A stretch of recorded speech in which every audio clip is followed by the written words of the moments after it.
Basiru Diomaye Faye has announced a new 30-member government that excludes the PASTEF party led by his ousted Prime Minister. Faye's announcement came in a live television broadcast less than 2 weeks after he fired former ally Usman Sonko.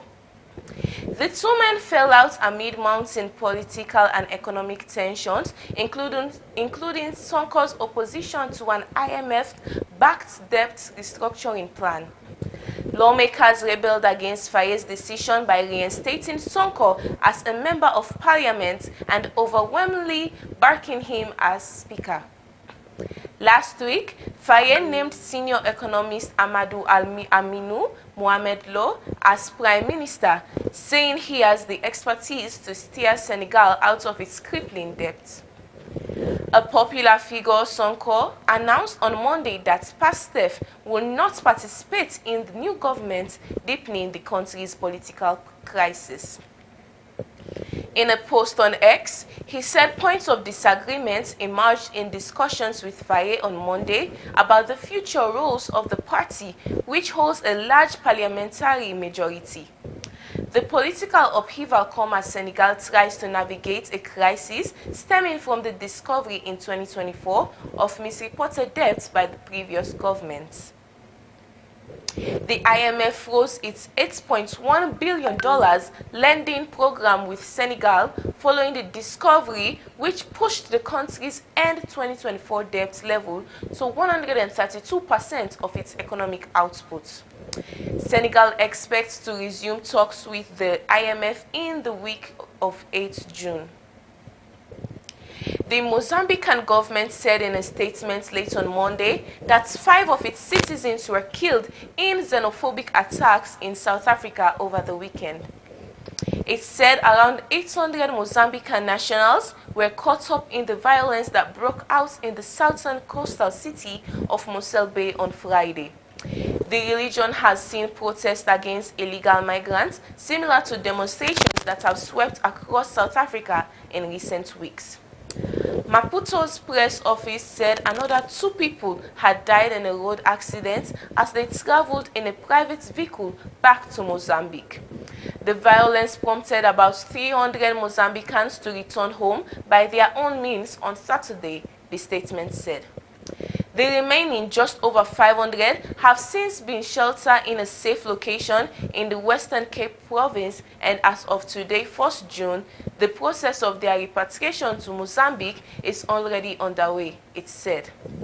South African police say they are investigating the deaths of 2 men at an informal settlement in Mossel Bay, some 380 kilometers east of Cape Town, where xenophobic attacks had been reported. They did not say whether the deaths were linked to the protest or what nationality the 2 men were.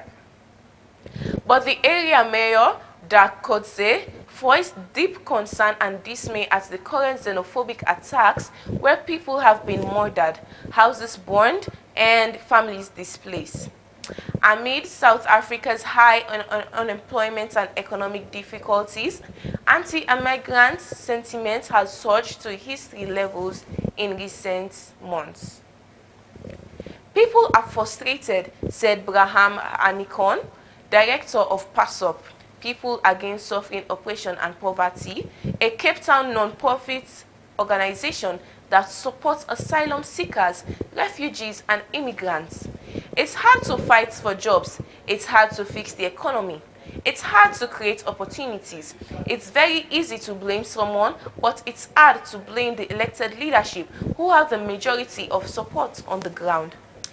It's much easier to find a soft target to express your frustrations, whatever those frustrations are, and foreign nationals are the soft target that frustrated communities have chosen to pick on. Accused of flooding the country, foreigners in fact make up just 4% of the population nationality, according to a recent study by the Wits University Migrating for Work Research Consortium. It is also found that foreign workers were more likely to take jobs South Africans are not willing to do or to start their own business.